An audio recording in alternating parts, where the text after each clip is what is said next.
IPhone 6 plus మనకి ఇండియాలో నిన్న రిలీజ్ అయింది. సో దీన్ని కంప్యూటర్ మ్యాగజైన్ ప్రెజెంట్ మీకు ప్రాక్టికల్గా డెమాన్స్ట్రేట్ చేస్తుంది. సో దీని అన్ప్యాకింగ్ మనం చూస్తే కనుక ఈ పర్టికులర్ ఫోన్ అనేది 5.5 ఇంచెస్ స్క్రీన్ తో అవైలబుల్ అవుతుంది.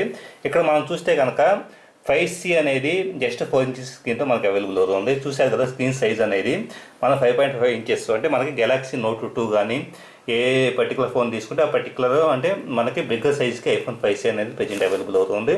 సో ఇది బాడీ కూడా మనకి కంప్లీట్గా మెటాలిక్ బాడీతో అవైలబుల్ అవుతుంది.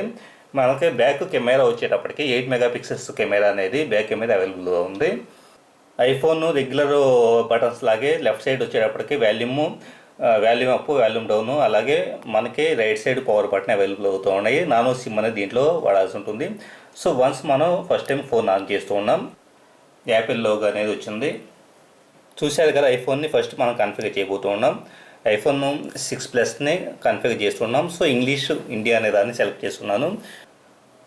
సో ఇప్పుడు మనం కీబోర్డ్స్ని సెలెక్ట్ చేస్తున్నాం. సో వన్స్ కీబోర్డ్స్ని సెలెక్ట్ చేసిన తర్వాత వైఫై నెట్వర్క్ని మనం ఇది సెలెక్ట్ చేస్తుంది. వైఫై నెట్వర్క్లో ఇప్పుడు ఫర్ ఎగ్జాంపుల్ ఏదో నల్లమవుతుంది, నేను వైఫై నెట్వర్క్ని సెలెక్ట్ చేసుకున్నాను.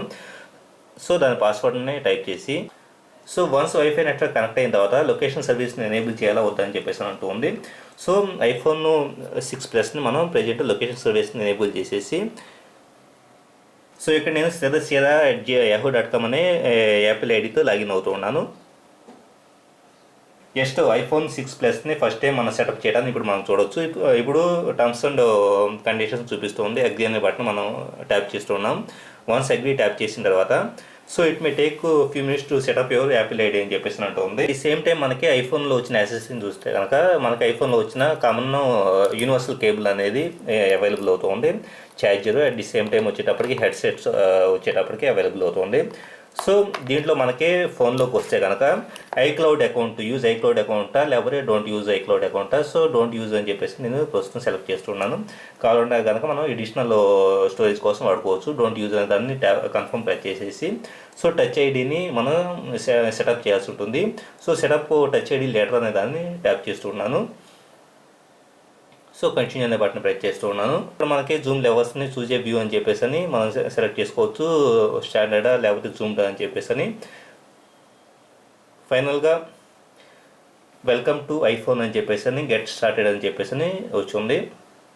చూశారు కదా ఐఫోన్ 6 అనేది ప్రజెంట్ మనం చూస్తూ ఉన్నాం. ఐఫోన్ 6 ప్లస్లో వచ్చేటప్పటికి మనకి ఎవ్రీథింగ్ మన కాన్ఫిగరేషన్స్ అంటే నార్మల్గా ఐఫోన్ iOS 8.02 అనేది ప్రజెంట్ దీనికి అప్డేట్ అవైలబుల్ అవుతుంది.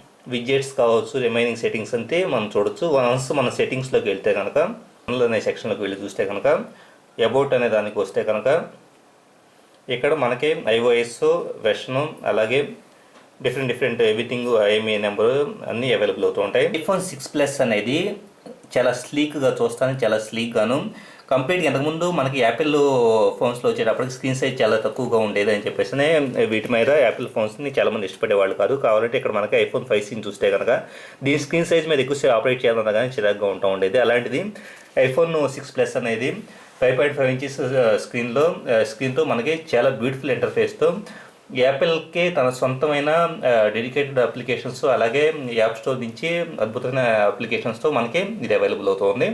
సో ఇండియాలో మనకి ఇది నిన్న రిలీజ్ అయింది.